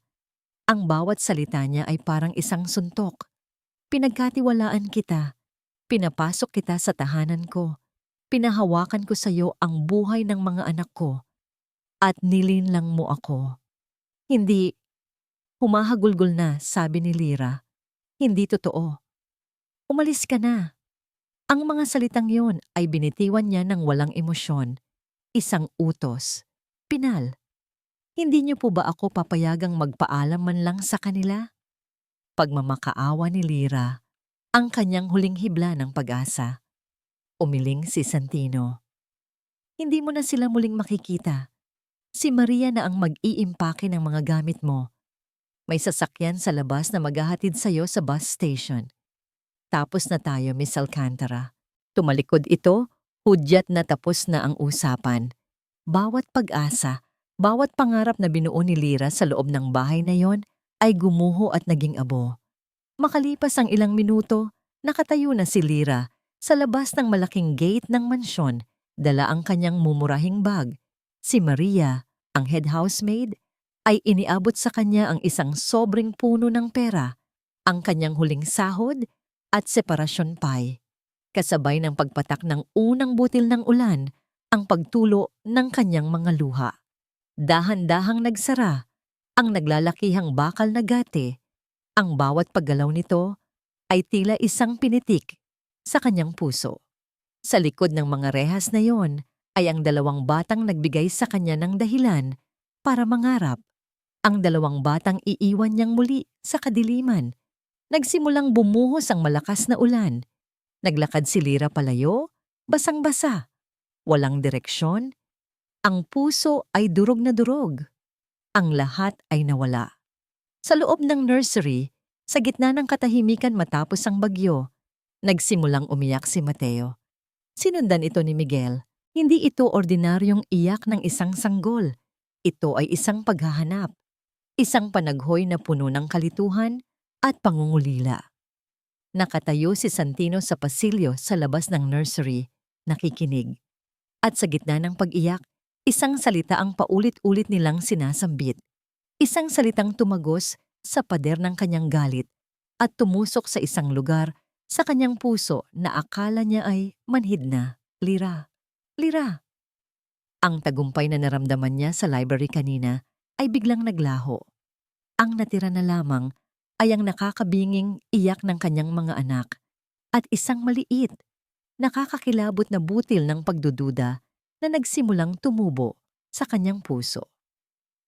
Impyerno, yan ang salitang paulit-ulit na umiikot sa isipan ni Santino Roses sa mga araw na lumipas matapos niyang palayasin si Lyra. Ngunit hindi ito ang impyerno ng apoy at sigaw. Ito ay isang impyerno ng yelo at katahimikan. Ang nursery, na minsay na puno ng mga kanta at kwento, ay muling naging isang malamig at tahimik na laboratorio. Ang mga tray ng pagkain ay bumabalik sa kusina na halos hindi nagagalaw. Ang mga bata na nagsisimula ng magpakita ng sarili nilang personalidad ay bumalik sa pagiging mga manikang walang buhay. Ang kanilang mga mata ay madalas na blangko at nakatitig lamang sa kawalan. Ang anumang pag-unlad na kanilang nakamit ay tila binura, na para bang isang panaginip lamang ang lahat. At ang iyak. Gabi-gabi, naririnig niya ito sa mga monitor. Isang panaghoy na puno ng kalituhan, isang paghahanap. Lyra, Lyra. Ang pangalan ay naging isang multo sa loob ng mansyon, isang multo na humahabol sa kanya sa bawat sulok. Ang bawat pagbigkas ng kanyang mga anak sa pangalang iyon ay isang akusasyon, isang paalala ng kanyang kabiguan, isang data point na hindi niya kayang ipaliwanag o ayusin. Nakuha niya ang gusto niya, ang kontrol ay naibalik. Ngunit ang presyo ng kontrol na iyon ay ang kaluluwa ng kanyang tahanan. Isang gabi, hindi na niya natiis. Iniwan niya ang kanyang hapunan na hindi pa nangangalahati at nagkulong sa kanyang control room. Ang kanyang santuaryo, ang kanyang tore ng kapangyarihan. Ngunit ngayon, pakiramdam niya ay isa itong kulungan at ang 24 na screen ay hindi mga bintana sa kanyang kaharian, kundi mga salamin na nagpapakita ng kanyang napakalaking pagkakamali. Umupo siya sa kanyang silya. Ngunit hindi ang mga live feed ang kanyang tiningnan. Binuksan niya ang archive, ang mga na-record na video. Hinanap niya ang petsa kung kailan ipinakita sa kanya ni Dr. Velez ang ebidensya. Una niyang pinanood ang video na ipinakita sa kanya ng doktor. Maikli lang ito. Si Lyra, ang bote, ang pagpapatak at ang pag-iyak ni Miguel. Mukha itong kapanipaniwala. Mukha itong kaso ng kapabayaan. Ngunit si Santino Roses ay hindi naging bilyonaryo sa pamamagitan ng pagtingin lamang sa kung ano ang ipinapakita sa kanya. Naging matagumpay siya dahil tinitingnan niya ang hindi ipinapakita. Binuksan niya ang raw, unedited footage mula sa Camnor 2 para sa buong araw na yon. Isang 8 oras na video file. Pinabilis niya ang playback. Ang kanyang mga mata ay matalas na nagmamasid sa bawat detalye. Nakita niya ang eksena ng pagpapainom ng bitamina. 9:30 ng umaga. Masaya si Lyra, masaya ang mga bata. Kinuha ni Lyra ang bote. Ipinatak ito sa bibig ni Miguel at pagkatapos ay nagpatuloy sila sa paglalaro. Walang umiyak, walang masamang reaksyon. Nagpatuloy siya sa panunood. 10:00, 11:00, 12:00, oras ng tanghalian. 1:00, oras ng pagtulog. At doon niya nakita, 1:30 ng hapon. Sinusubukan ni Lyra na patulugin si Miguel, ngunit ang bata ay iritable, ayaw pumikit, at nag-uumpisang mag-tantrums. Normal, isang bagay na ginagawa ng lahat ng bata kapag inaantok. Dito kinuha ang eksena ng pag-iyak ni Miguel. 4 na oras ang pagitan mula sa pag-inom ng bitamina. 4 na oras ng laro, tawanan, at pagkain ang tinanggal sa pagitan ng dalawang eksena para gumawa ng isang kasinungalingan. Nanlamig ang mga kamay ni Santino. Isang butil ng malamig na pawis ang tumulo mula sa kanyang noo. Niloko siya. Minanipula siya. Ginamit ni Dr. Velez ang kanyang pinakamalaking kahinaan, ang kanyang takot laban sa kanya. At siya, ang henyo ng negosyo, ang taong kayang makakita ng panlilinlang mula sa 1,000,000 layo, ay nabulag. Nabulag ng sarili niyang pighati. Ang galit na naramdaman niya para kay Lyra ay biglang nag-iba ng direksyon. Ito ay naging isang nag-aapoy na puot na nakatutok sa iisang tao, kay Dr. Velez. At isang bahagi ng puot na yon ay nakatutok sa kanyang sarili para sa kanyang katangahan. Ang kasinungalingan sa video ay ang unang domino. At kung nagsinungaling si Velez tungkol dito, paano naman ang iba? Ang mga salita ni Lyra sa opisina ay bumalik sa kanya na parang isang sampal. Si Dr. Velez, nandoon po siya. Tinatakpan niya ang isang pagkakamali. Mabilis siyang tumayo at naglakad pabalik sa kanyang opisina. Ang silid ay madilim pa rin, ngunit binuksan niya ang lahat ng ilaw. Hindi na siya magtatago sa dilim. Lumuhod siya at kinuha ang velvet na kahon. Binuksan niya ito at kinuha ang medical records ni Isabela. Ngunit ngayon, hindi na bilang isang naglulukhang byudo. Binasa niya ito bilang isang investigador. Nakita niya ang report. Nakita niya ang pangalan, Surgical Resident Ricardo Velez, at nakita niya ang sulat kamay na tala ng nurse. Possible delayed reaction. Resident Velez administered vasopressor. Noon, isa lamang itong teknikal na detalye. Ngayon, ito ay isang posibleng motibo. Hindi na siya nag-aksaya ng panahon.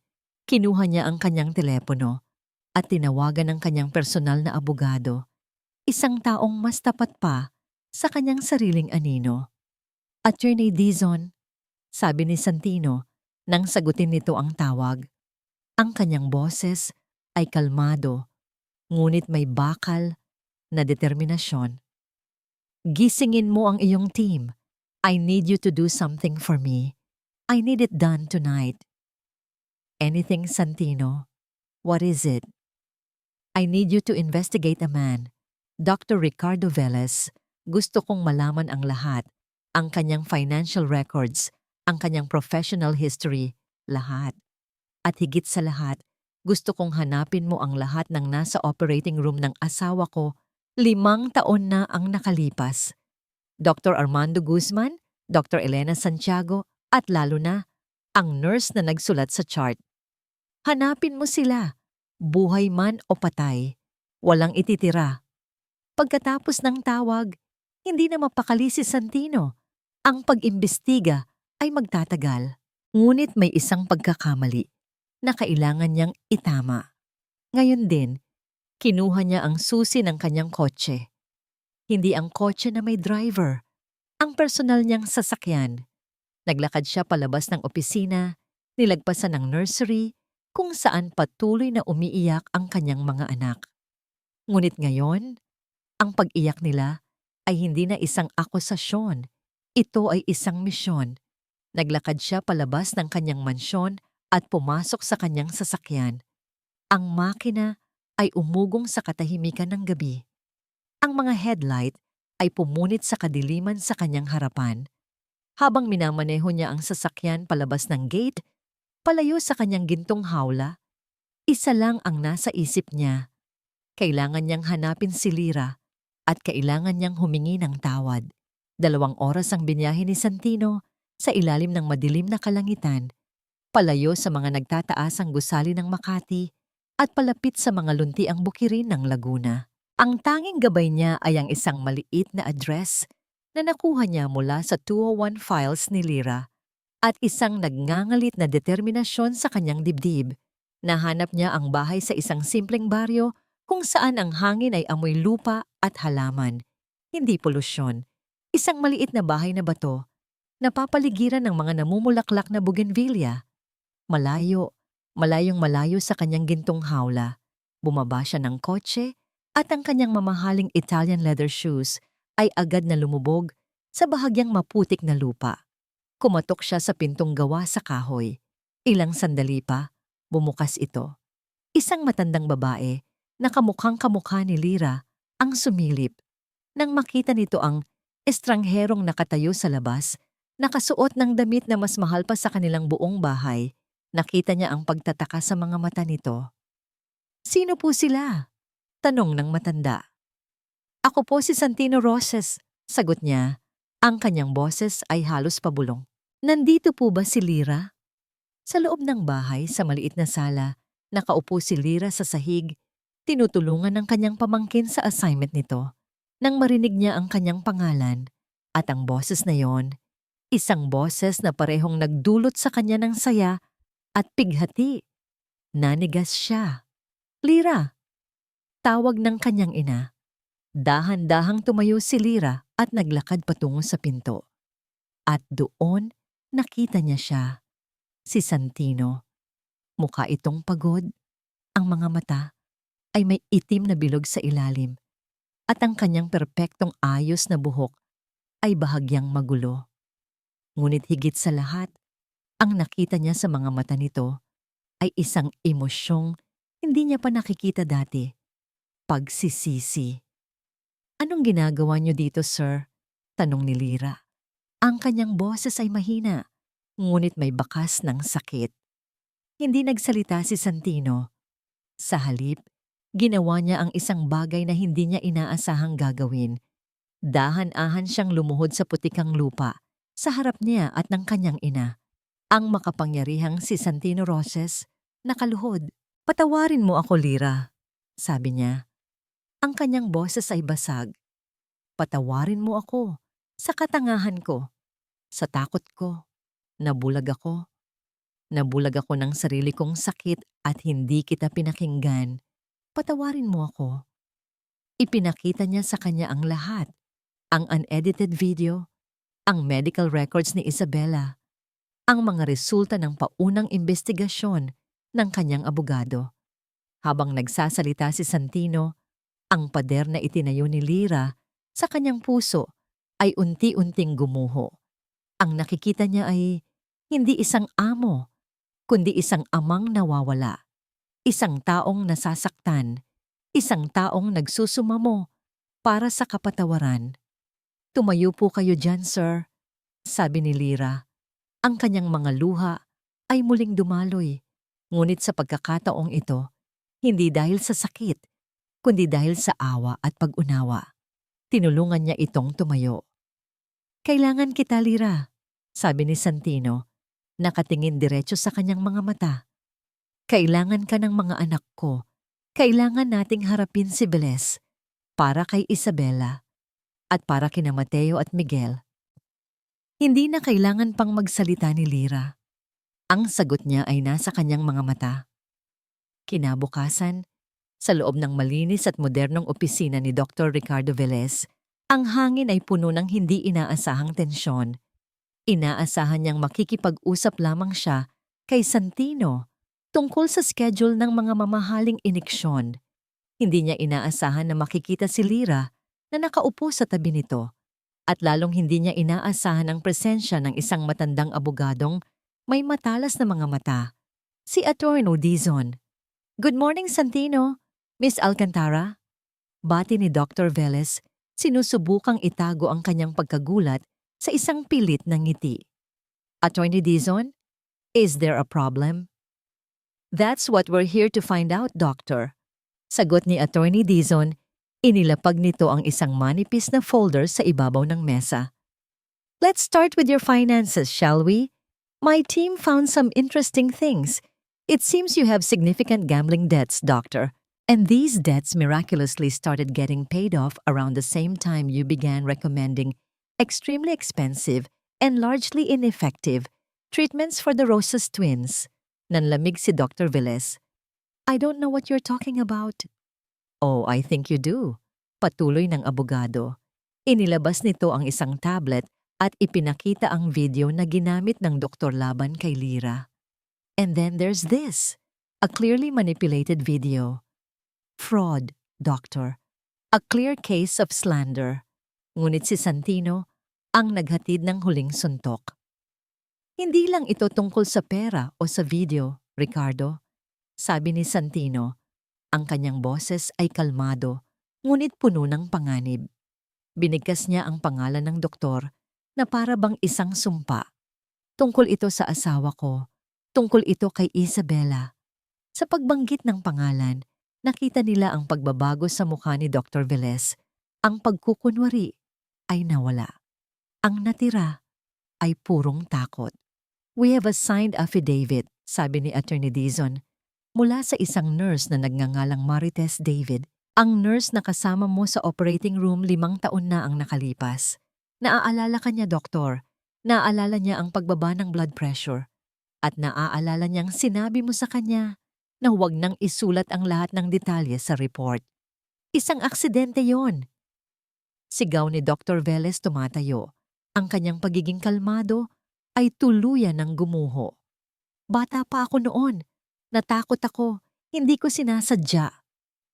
Pero ang ginawa mo sa mga anak ko, sinadya mo. Sabi ni Santino, ang kanyang boses ay nanatiling mababa, ngunit bawat salita ay tumatagos. Sinadya mong bigyan sila ng maling diagnosis. Sinadya mong ipagkait sa kanila ang pag-asa para lang pagtakpan ang kasalanan mo. Sa gitna ng komprontasyon, biglang nag-vibrate ang telepono ni Santino. Isang video call mula kay Maria, ang head housemaid. Isang masamang kaba ang naramdaman niya, ngunit sinagot niya ito. Maria, not now. Sir, kailangan niyo po itong makita. Sabi ni Maria. Ang kanyang boses ay nanginginig sa pananabik. Inilagay ni Santino ang telepono sa speaker mode, itinayo sa mesa. Ang boses ni Lira, na kanina'y nagsusumamo, ay maririnig na ngayon sa buong opisina. Anong nangyayari, Santino? Tanong ni Velez, litong-lito. Samantala, sa nursery, naririnig ni Miguel ang boses ni Lira mula sa telepono. Ang boses ng kanyang ate Lira. Tumingin ito sa telepono na hawak ng kanilang yaya. At sa unang pagkakataon, hindi dahil sa laruan o sa sikat ng araw, isang pagnanasa ang nabuo sa kanyang puso. Ang pagnanasang makalapit sa boses na yon. Sir, sabi ni Lira, ang kanyang mga mata ay nakatuon na ngayon kay Velez, puno ng awa sa halip na galit. May Diyos po. At lagi pong nananaig ang katotohanan. Wala na kayong takas, Velez, sabi ni Attorney Dizon. The nurse is willing to testify in court. Sa puntong iyon, tuluyan nang bumigay si Dr. Velez. Napaupo siya sa kanyang silya, sinabunutan ng sariling buhok, at humagulgol na parang isang bata. Patawad. Patawarin niyo ako. Kasabay ng kanyang pag-amin, 2 pulis ang pumasok sa opisina. Ngunit bago pa man nila mapusasan si Velez, sumigaw si Maria mula sa telepono. Sir! Sir! Tingnan niyo po! Ibinaba ni Santino ang tingin sa screen. At doon, sa video, kitang-kita niya. Si Miguel. Dahan-dahan itong tumayo, gamit ang kuna bilang suporta. At pagkatapos, nanginginig. Ngunit desidido, bumitaw ito. Isang hakbang. Pangalawang hakbang. Pangatlong hakbang. Naglalakad siya. Si Miguel ay naglalakad palapit sa telepono, palapit sa boses ni Lira. Habang ipinoposas ng mga pulis si Dr. Velez sa isang sulok, sa kabilang sulok naman, si Lyra ay napahawak sa kanyang bibig. Ang mga luha ng tagumpay at kaligayahan ay malayang dumadaloy sa kanyang mga pisngi. Tumingin siya kay Santino na nakatingin din sa kanya. Ang sariling mga mata ay puno ng luha at isang paghanga na hindi kayang sukatin ng anumang yaman sa mundo. Ang hustisya ay nasilayan at isang milagro ang isinilang. Lumipas ang 6 na buwan. Ang malamig at matalim na hangin ng Vermont ay nagsisimulan ng umihip sa Maynila. Ngunit sa loob ng bakuran ng mansyon ng mga Roses, ang tanging mararamdaman ay ang init ng araw at ng pamilya. Si Dr. Ricardo Velez ay nasa bilangguan na, naghihintay ng kanyang pinal na sentensya matapos umamin sa mga kasong estafa, medical malpractice at obstruction of justice. Ang balita ay yumanig sa medikal na komunidad, ngunit para sa mga Roses, ito ay isang saradong aklat na. Ang kanilang atensyon ay nasa hinaharap. Ang mansyon ay hindi na isang gintong hawla. Ang mga pader na dati simbolo ng takot at kontrol ay ngayon ay mga blankong canvas para sa mga masasayang alaala. Inalis na ni Santino ang halos lahat ng security cameras sa loob ng bahay. Ang natira na lamang ay ang mga nasa labas para sa seguridad. Ang control room, na dati kanyang santuaryo, ay ginawa na ngayong isang maliit na library at playroom para sa mga bata, puno ng mga libro at mga laruan. Sa malawak na hardin, kung saan ang damo ay laging perpekto ang gupit, isang picnic blanket ang nakalatag. Sa ibabaw nito, isang pista ng mga paboritong pagkain, pritong manok, spaghetti, at sariwang fruit salad. Dahan-dahan lang, Miguel, natatawang sabi ni Lyra habang pinupunasan ang sarsa ng spaghetti sa gilid ng bibig ng bata. Ako rin, Ate Lyra. Ako rin, sabi naman ni Mateo, na iwinawasiwas ang kanyang tinidor. Tumawa si Lyra at ginulo ang buhok ni Mateo. Ang kambal ay hindi na ang mga batang blangko ang titig. Sila ngayon ay 2 maliliksi at makukulit na batang lalaki. Medyo may kabagalan pa ang kanilang paglalakad at paminsan-minsan ay natutumba. Ngunit lagi silang bumabangon, handang muling maglaro. Ang kanilang mga halakhak ang bagong musika sa loob ng mansyon. Nakaupo sa tabi nila si Santino, hindi nakasuot ng kanyang karaniwang mamahaling suit, kundi isang simpleng polo shirt at pantalon lamang. Pinapanood niya ang tatlo. Isang ngiti ang hindi maalis sa kanyang mga labi. Isang ngiting totoo, hindi pilit. Isang ngiting umaabot hanggang sa kanyang mga mata na ngayon ay wala ng bakas ng pighati, kundi puno na ng kapayapaan.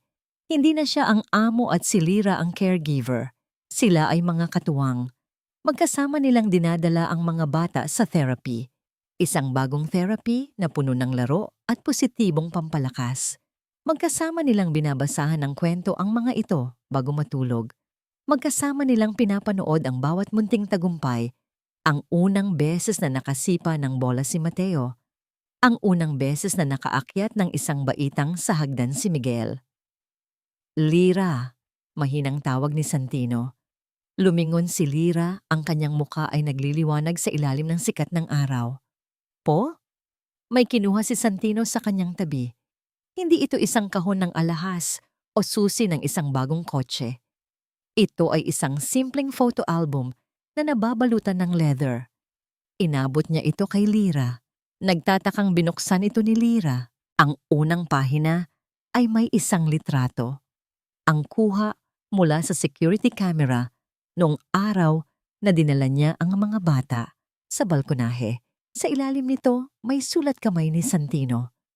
Ang araw na nagbago ang lahat. Habang binubuklat niya ang mga pahina, nakita niya ang isang koleksyon ng mga larawan, mga candid shots na palihim na kinuna ni Santino sa mga nagdaang buwan. Si Lyra na nagpapatulog sa kambal, si Lyra na nakikipaghabulan sa kanila sa damuhan, si Lyra na nagbabasa ng kwento. At sa huling pahina, Isang litrato nilang apat na magkakasama, kinuha ng isang katulong noong nakaraang linggo. Lahat sila ay nakangiti. Santino, bulong ni Lyra. Ang kanyang mga mata ay nagsimulang mamasa. 5 taon, Lyra. Panimula ni Santino. Ang kanyang boses ay puno ng emosyon. 5 taon akong nabuhay sa isang madilim na kulungan na ako mismo ang gumawa. Ipinangako ko sa sarili ko na poprotektahan ko ang mga anak ko.